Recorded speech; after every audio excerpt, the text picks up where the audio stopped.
وہ کہتا تھا اگر بیلا اپنی موت میں مر جاتی یا کسی اور سے بیاہ دی جاتی تو شاید مجھے اتنا صدمہ نہ ہوتا۔ دکھ تو اس بات کا ہے کہ وہ میری وجہ سے اپنے وعدوں پر قربان ہو گئے۔ خرم 1 ماہ تک ہمارے گھر رہا۔ وہ روزانہ بیلا کی قبر پر فاتحہ پڑھنے جاتا۔ ایک روز وہ حسب معمول صبح سویرا بیلے کی قبر پر جانے کے لیے روانہ ہوا۔ قبرستان اور ہمارے گھر کے درمیان کافی فاصلہ تھا، مگر خرم روزانہ منہ اندھیرے سے پیدل چلا ہی نکلتا تھا۔ راستے میں ایک گہری نہر بہتی تھی۔ اس روز بھی خرم وہاں سے گزرا مگر واپس نہ آیا۔ جب کافی دیر ہو گئی تو گھر والے اسے ڈھونڈنے لگے۔ معلوم ہوا کہ وہ نہر کے کنارے کھڑا اپنے خیالوں میں کھویا ہوا تھا کہ اچانک پاؤں پھسلنے سے نہر میں جا گرا۔ پاس کھڑے لوگوں نے اسے ڈوبتے ہوئے دیکھا مگر کسی کو تیرنا نہیں آتا تھا، اس لیے وہ اسے بچا نہ سکے۔ فوراً پولیس کو اطلاع دی مگر تلاش بسار کے بعد دوسرے دن اس کی لاش ملی جب وہ پانی کی سطح پر تیرنے لگے۔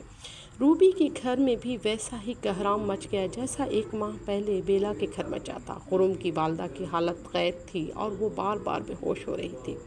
ایک ہی محلے میں آمنے سامنے 2 گھروں کی موت نے اپنا نشانہ بنایا اور اپنے دھک بیٹھا لی۔ خدا جانے وہ یہ محبت کی جیت تھی یا موت کی۔ وہ 2 محبت کرنے والے تو شاید آسمان پر جا کے مل گئے ہوں گے مگر پیچھے زمین والوں کی دنیا اجڑ گئی۔ خالہ جان کافی دنوں تک ہوش میں نہ آئیں۔ خالو جان اگرچہ مرد تھے اور صدمہ برداشت کر رہے تھے مگر وہ بھی اندر سے ٹوٹ چکے تھے۔ انہوں نے خالہ کو واپس انگلینڈ لے جانے سے انکار کر دیا۔ ان کا کہنا تھا کہ وہاں ہمارا اپنا کوئی نہیں ہے جو اس کے کڑے وقت میں میری بیوی کی دل جوئی کر سکے۔ وہ پردیس ہے اور میں دکھ سکھ میں اپنا وطن ہی دل کو راحت دیتا ہے۔ چنانچہ وہ دونوں مستقل طور پر پاکستان واپس آ گئے۔ وہ کہتے ہیں کہ ہم تو خرم کی وجہ سے وہاں تھے، جب وہ وہاں نہ رہا تو وہاں رہ کر کیا کریں گے، کیوں نہ اپنے پیاروں میں رہیں جو ہمارے دکھ سکھ کے ساتھی ہیں۔ اب خرم کی آخری آرام گاہ بھی پاکستان کی مٹی میں تھی۔ اس کی ماں کو وہاں جا کر سکون ملتا تھا۔ وہ روزانہ قبر پر جاتی، فاتحہ پڑھتی اور اپنے بیٹے سے دکھ درد کی باتیں کر کے واپس آ جاتی۔ سچ ہے کہ انسان مٹی کا پتلا ہے، نہ جانے کب ٹوٹ کر بکھر جائے اور کب روح فقط عنصری پر پرواز کر جائے، کوئی نہیں جانتا۔ بس اپنے رب سے ہر وقت خیر کی دعا مانگنی چاہیے۔ ہمارے چینل کو سبسکرائب کیجیے گا۔